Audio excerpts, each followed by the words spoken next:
Hello, नमस्कार दोस्तों, NP education YouTube channel पर आपका स्वागत है। आज हम लोग पढ़ेंगे रीजनिंग यानी तर्क शक्ति का एक महत्वपूर्ण पार्ट जिसका नाम है पासा यानी डाइस, जो लगभग में जितने भी एग्जाम होते हैं बहुत अधिक मात्रा में यहाँ से क्वेश्चन हमेशा पूछा जाता है। 1 या 2 क्वेश्चन हर एक एग्जाम में पूछे जाते हैं पासा को लेके। तो चलिए आज हम लोग पढ़ने का प्रयत्न करते हैं पासा। अगर हम कहें भैया पासा क्या होता है, तो जब हम पासा की बात करें तो हमने निश्चित तौर पे, चाहे आपने भी बचपन में लीडो खेला होगा, और जो लीडो की वह गोटी होती है जिस पे आपने देखा है कि 1 से 6 अंकों तक लिखा होता है, उसी को हम क्या कहते हैं, पासा कहते हैं। अगर हम कहें तो आपने जब लीडो की गोटी को देखा होगा तो एक चीज महसूस किया होगा कि जो लीडो की गोटी होती है वह निश्चित तौर में उसमें लंबाई, चौड़ाई और ऊंचाई होती है। तो हम कह सकते हैं कि पासा में होता क्या है भैया, तो पासा क्या है, तो पासा एक त्रिविमी इकाई है जो घन के रूप में होती है ना। पासा क्या है, एक त्रिविमी इकाई है जो घन के रूप में होती है, और जिनके सतहों पे आपने देखा होगा तो क्रमशः 1 से लेके 6 तक के अंक अंकित रहते हैं ना। तो चलिए हम लिख लेते हैं थोड़ी सी पासा क्या है।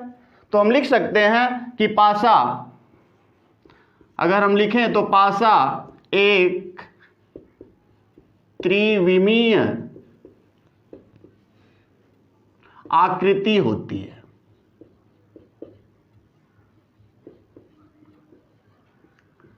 पासा क्या होती है भैया, एक त्रिविमीय आकृति होती है। अगर इसके बाद हम चलें, जो क्या होती है, जो घन के रूप में होती है, जो घन के रूप में होती है। अगर आगे कहें तो तथा जिनके सतहों पर, जिनके सतहों पर क्या होते हैं, 1 से 6 तक अंक अंकित होते हैं।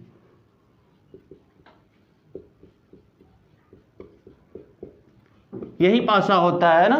यानी कि पासा क्या है, एक त्रिविमीय इकाई होती है। देखिए त्रिविमीय और द्विविमीय, त्रिविमीय की हम बात करें तो ऐसी आकृति जिसमें लंबाई, चौड़ाई और ऊंचाई तीनों पाया जाए उसे हम त्रिविमीय कहते हैं। जबकि द्विविमीय में क्या होता है, केवल लंबाई और चौड़ाई हो, ऊंचाई ना हो, उसको हम द्विविमीय कहते हैं। तो एक चीज आपने देखा होगा कि पासा एक त्रिविमीय आकृति होती है जो घन के रूप में होती है, और जिसमें हम देखें तो 1 से लेकर 6 तक के अंक अंकित होते हैं। और आप देखते हैं कि जो 6 फलक होते हैं उसमें जो 6 सतह होते हैं उसमें उन सतहों पे 1 से लेकर 6 अंक तक अंकित होता है। लेकिन उसको अंकित होने के भी अपने भी नियम होते हैं, उस आधार पे अंकित होते हैं। तो थोड़ा सा हम पासा को अगर पढ़ना चाहें तो इतना तो हम कर सकते हैं। देखिए अगला नंबर जो होगा, अब देखेंगे कि वास्तव में पासा के गुण क्या होते हैं। देखिए अगर हम पासा के गुण लिखना चाहें तो आपने पासा को देखा होगा। देखिए पासा ऐसा ही होता है,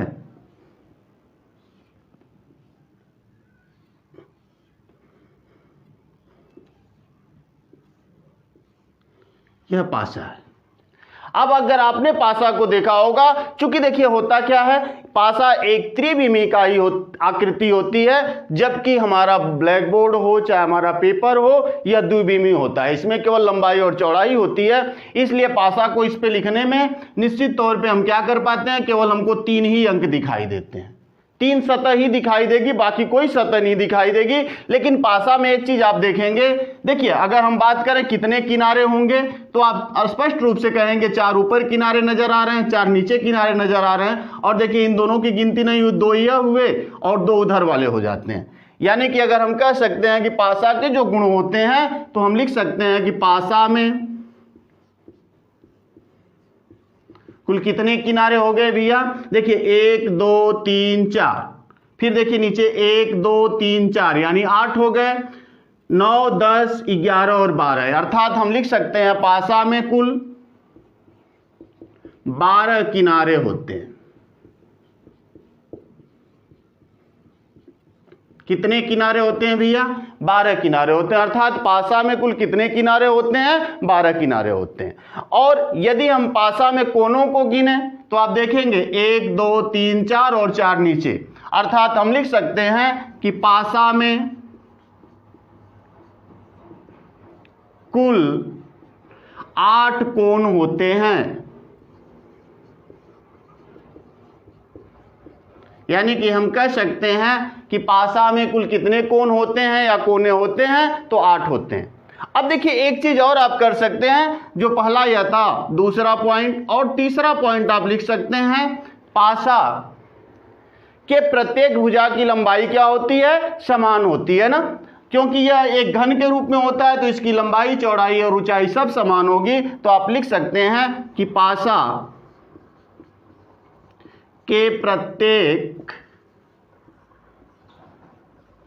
भुजा की लंबाई समान होती है। अर्थात आप कह सकते हैं कि जो लंबाई होगी वह बराबर होती है चौड़ाई के, और यह बराबर होती है किसके भैया? ऊंचाई के। यानी लंबाई, चौड़ाई और ऊंचाई क्या होते हैं? बराबर होते हैं। फिर कहा जाए, देखिए अगला नंबर, चौथे नंबर की बात करें तो चौथा नंबर जो हमारा आता है, पासा में कुल 6 समान वर्ग सतह या फलक होते हैं ना। देखेंगे, देखिए यहां से, यहां अगर कहें तो एक नीचे दिखाई देगा, एक यह 2 3 4 और एक इधर छिपा है 5 और एक 6। यानी कि हम कह सकते हैं कि पासा में कुल कितने? 6 समान सतह होते हैं, या सतह, या इसको हम फलक भी कह सकते हैं। तो पासा में कुल कितने भैया? तो आप कह सकते हैं कि जो पासा हमारा होता है में कुल 6 समान सतह होते हैं। अब देखिए आगे हम चलें तो देखिए अगर हम कहें तो पासा के किसी भी सतह के 4 पड़ोसी होंगे ना। यहां ध्यान दीजिए, अगर हम पासा के सतह की बात करें पड़ोसियों की, तो यहां भले न दिखाई दे रहा हमको, लेकिन देखिए इसके पड़ोस में है, इसके पड़ोस में, फिर इधर वाला होगा, इधर वाला होगा। तो हम लिख सकते हैं 5वां पॉइंट इसकी महत्वपूर्ण विशेषता या जो महत्वपूर्ण गुण है कि पासा के किसी भी सतह के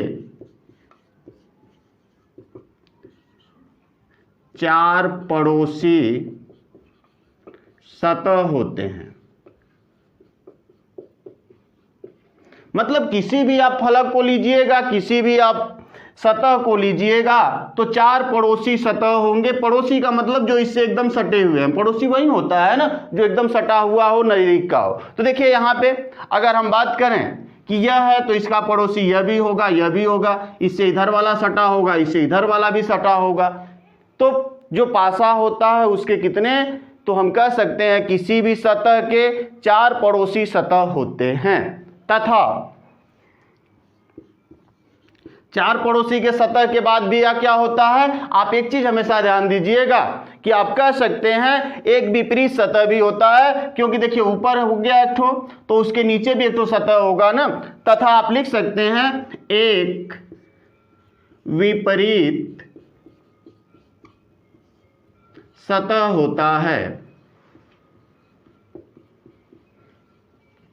यानी कि पासा की अगर हम बात करें तो इतनी विशेषताएं लगभग में पाई जाती हैं। देखिए क्या क्या विशेषताएं पाई गई, तो हम कह सकते हैं कि पासा क्या है? एक त्रिविमी आकृति होती है, जिसमें त्रिविमी आकृति होती है जो किस रूप के होती है? तो घन के आकार की होती है, जिसमें 1 से लेकर 6 तक अंक अंकित होते हैं ना। फिर आपने देखा कि जो हमारा पासा होता है, पासा में कुल 12 किनारे होते हैं। आपने किनारों को देखा था, 4 ऊपर 4 नीचे और दो इधर 2 उधर हो जाएंगे, 12 किनारे हो गए। फिर पासा में कुल 8 कोण होते हैं या कोने होते हैं। अगर हम पासा की बात करें तो कुल 8 कोने होते हैं ना। फिर हम बात करें तो पासा के प्रत्येक भुजा की लंबाई समान होती है, यानी कि हम कह सकते हैं कि लंबाई, चौड़ाई और ऊंचाई सब समान होती है। पासा में कुल 6 समान सतह होते हैं। और देखिए पासा के किसी भी सतह के 4 पड़ोसी सतह होते हैं तथा एक विपरीत सतह होता है। अब इस चीज को समझिएगा, 5वां पॉइंट। चलिए इसे अगर आप स्क्रीनशॉट लेना चाहते हैं तो ले लीजिए, क्योंकि इसको हम थोड़ा मिटाएंगे और हम लोग यह 5वां पॉइंट समझने का प्रयत्न करेंगे। अगर ले रहे हैं स्क्रीनशॉट ले लीजिए। चलिए मिटाते हैं इसे।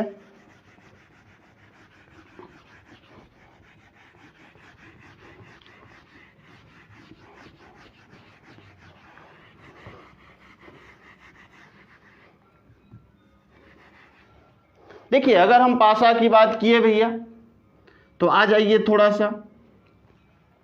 अगर हम कहें कि मान लीजिए एक हमने उदाहरण यहीं ले लिया और इस पे हमने लिख दिया 1, 5 और 2, ठीक है। हमने मान लीजिए कोई अंक इस पे रख दिया 1, 5 और 2, इन अंकों को हमने रखा। अब देखिए यहां से आप कह सकते हैं, एक चीज आप तुरंत कह सकते हैं कि एक के पड़ोसी सतह पे कौन होगा। तो देखिए यहां जो दिखाई देगा हम बात उसी की करेंगे, उधर तो दिखाई नहीं दे रहा है। तो आप लिख सकते हैं यहां दिए गए पासे में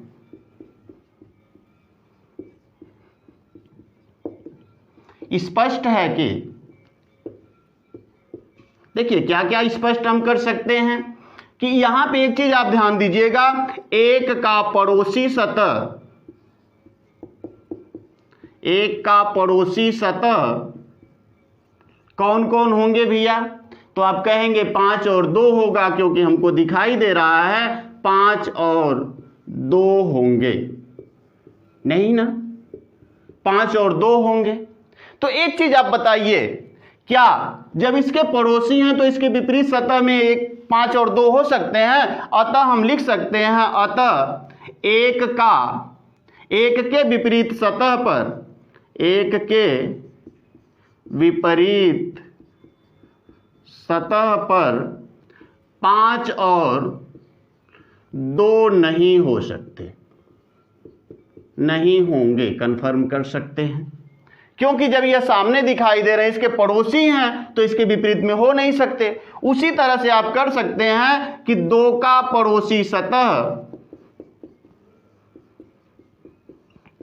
पड़ोसी सतह कौन है भैया, 1 और 5 हैं। 2 का पड़ोसी सतह 1 और 5 है। तो अतः हम यहां पे कह सकते हैं कि अतः 2 के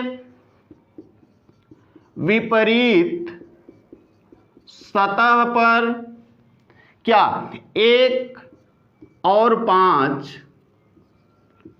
नहीं होंगे ना, 1 और 5 नहीं होंगे, क्योंकि यह हैं कैसे, तो इसके पड़ोसी हैं। उसी तरह से आप 5 को भी लिख सकते हैं, 5 का पड़ोसी सतह, 5 का पड़ोसी सतह कौन है, तो आप कहेंगे 1 और 2 है, 1 और 2 हैं। तो आप लिख सकते हैं, अतः 5 के विपरीत सतह पर 5 के विपरीत सतह पर क्या नहीं हो सकते, 1 और 2 नहीं हो सकते। हालांकि जो दिखाई देते हैं हम बात उन्हीं की करते हैं, इधर तो दिखाई नहीं दे रहा है, तो हम जितने पड़ोसी दिखाई दे रहे हैं उतने की बात करते हैं। क्योंकि 1 का पड़ोसी 5 या 2 है, तो निश्चित तौर पे 1 के विपरीत सतह पे यह हो नहीं सकता। उसी तरह से देखिए 2 का पड़ोसी 1 और 5 है, अतः 2 के विपरीत सतह पर 1 और 5 नहीं हो सकता। उसी तरह से 5 का जो पड़ोसी सतह है 1 और 2 है, अतः 5 के विपरीत सतह पर 1 और 2 नहीं हो सकते। यहां तक कंफर्म है ना। चलिए आगे थोड़ी सी हम बात करते हैं जो पासा है। अब पासा के प्रकार कितने हैं, क्योंकि महत्वपूर्ण है कि पासा का जो प्रकार, अगर आप पासा पहचान गए तो पासा सबसे आसान टॉपिक है। और उम्मीद है कि अगर आप पासा पहचान गए कि वह पासा किस प्रकार का है तो आप बनाने में कोई समस्या आपको नहीं आएगी। कभी भी ध्यान दीजिएगा, अगर आपने पासा को पकड़ लिया कि किस श्रेणी का पासा है तो आप तुरंत इसको लगा सकते हैं। यानी कि हम कह सकते हैं पासा के प्रकार। यानी कि टाइप्स ऑफ डाइस।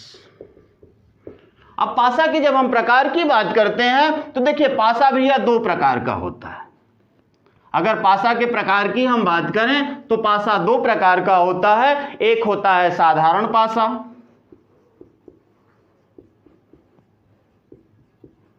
यानी कि जनरल डाइस। कौन सा? General dice.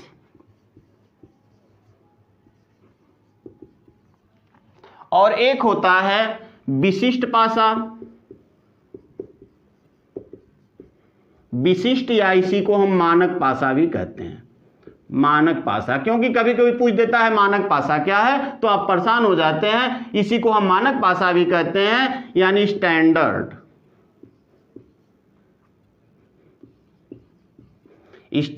डाइस। देखिए यही दो प्रकार के पासा हैं और आप बहुत आसानी से पहचान सकते हैं कि किस प्रकार का पासा कौन सा है। अब देखिए जैसे आपने देखा था कि जो पासा है, देखिए यहां हम पासा पुनः बना देते हैं। यहां देखिए यहां पे अगर आप पासा पहचानना सीख गए तो पूरी गारंटी है कि पासा से आप कभी परेशान नहीं होंगे। कोई क्वेश्चन ऐसा नहीं होगा पासा से जो आप छोड़ सकते हैं। देखिए हम लोग बनाने का प्रयत्न करते हैं पासा।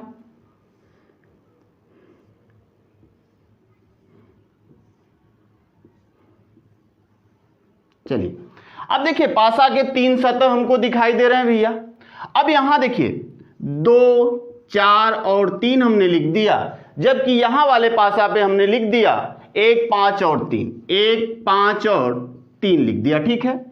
अब यहां देखिए अगर मान लीजिए कोई भी पासा हो, अगर अगल बगल के किसी दो अंकों का योगफल, अगल बगल के किन्हीं दो अंकों का योगफल, यानी जो दिखाई दे रहा है उसमें से किसी दो अंकों का योगफल 7 के बराबर हो जाएगा तो वह पासा क्या होगा भैया? वह साधारण पासा हो जाएगा या सामान्य पासा हो जाएगा। लेकिन यहां समझिए, यदि अगल बगल जो अंक दिखाई दे रहा है उसके यदि अंकों का योगफल 7 के बराबर नहीं होता तो वह पासा स्टैंडर्डाइज होगा। लेकिन एक चीज हमेशा ध्यान दीजिएगा, कभी कभी यह तो एक बार हमने कहा, अगर कहा जाता है कि एक ही पासे को हम 2 बार बीग गए। देखिए अगर मान लीजिए एक ही पासा को हम 2 बार बीग दें, आपके क्वेश्चन में लिखा रहता है कि एक ही पासा है और उसे 2 बार बीगा गया है।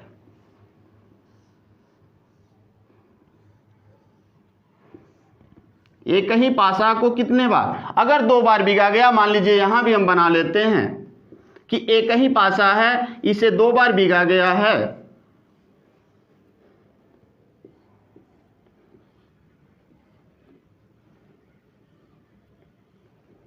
चलिए मान लीजिए एक ही पासा को 2 बार बीगा गया और जब बीगा गया तो एक बार 6, 2 और 3 अंक आया, जबकि एक बार बीगा गया तो 5, 4 और 3 अंक आया। जबकि यहां देखिए, अब यहां सोचिए, यहां तो कहिएगा कि सर जी आपने कहा कि अगर जो सामने अंक दिखाई दे रहे हैं उनको जोड़ा गया तो 7 नहीं पूरा हुआ तो यह तो विशिष्ट हो गया और ये सामान्य हो गया। नहीं, क्योंकि एक ही पासा को 2 बार बीगा गया है।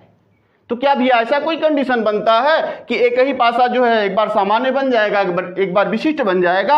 अगर एक बार बीगा गया तो कोई समस्या नहीं, लेकिन अगर लिखा रहे कि 2 बार बीगा गया है, 3 बार बीगा गया है, 4 बार बीगा गया है, तो आपको क्या करना है? आपको देखना है कि जितना बार बीगा गया उसमें से कोई भी पासा आप लीजिए, किसी 2 अंकों का जो सतह दिखाई दे रहे हैं उनका योगफल कहीं 7 के बराबर तो नहीं ना हो जाता, नहीं तो वह पासा जनरल या सामान्य पासा की श्रेणी में आ जाएगा। अगर लिखना चाहेंगे तो लिख लीजिए, लिख सकते हैं यदि पासा के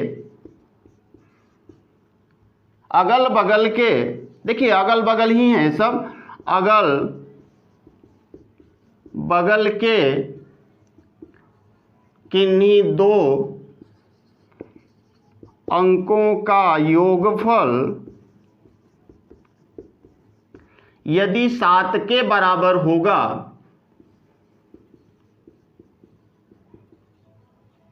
हो जाएगा तो वह पासा साधारण पासा होगा। अगर आप इस पासा को समझ गए तो बहुत आसान है।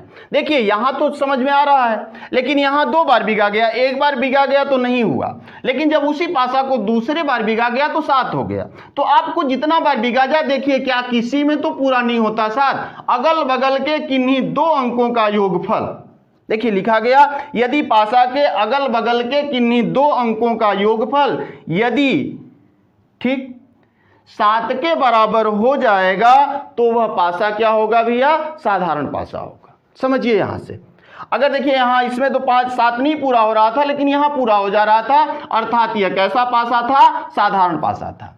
लेकिन अगर इसी को हम इस चीज में देखें तो देखिए जैसे अगर हम बात करें तो मान लीजिए 4 5 6 यह है, फिर अगर हमने बात किया तो मान लीजिए 1 2 4 यहां आ गया, 1 2 और 4 आ गया, ठीक है। अगर इतने पॉइंट पे आ गए, यहां देखिए किसी भी अंकों का योगफल 7 के बराबर नहीं होता, मान लीजिए यहां भी नहीं हुआ, लेकिन यहां कह रहा है कि नहीं एक ही पासा को 2 बार बिगा गया।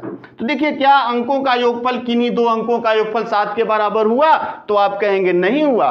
तो यह कैसा पासा भी है, विशिष्ट पासा। तो हम लिख सकते हैं, या मानक पासा इसी को हम कहेंगे, यहां आप लिख सकते हैं कि यदि पासा के अगल बगल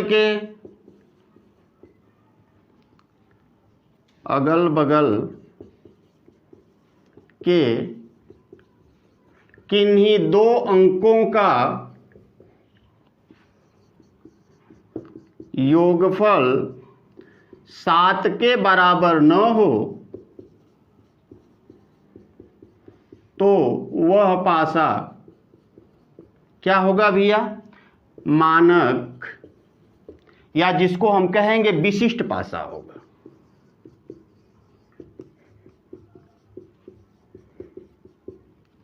देखिए जो विशिष्ट पासा होता है, जो अंक दिखाई दे रहे हैं, चाहे 1 बार बिगा जाए, 3 बार बिगा जाए, जितना बार भी बिगा जाए, लेकिन आप देखेंगे जो अंक दिखाई दे रहा है उसमें से किसी भी 2 अंकों का योगफल कभी भी 7 के बराबर नहीं होगा, तो समझ लीजिए कि वह विशिष्ट पासा है।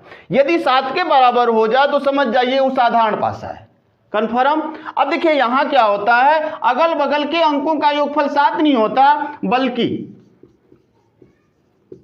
विपरीत अंकों का योगफल 7 के बराबर होता है।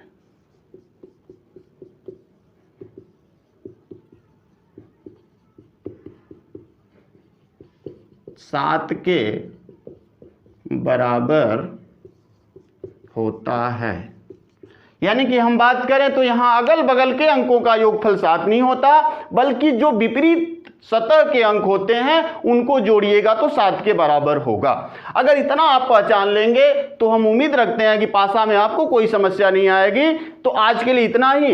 देखिए अगले पार्ट में हम लोग पढ़ेंगे इससे आगे वाला भाग, और यह देखने का प्रयत्न करेंगे कि वास्तव में अगर कोई पासा दिया गया हो तो किस रूप में उसे हम आसानी से बना सकते हैं, कितना आसानी से, केवल देखते देखते आप पासा को बना सकते हैं, इतना आसान होता है पासा।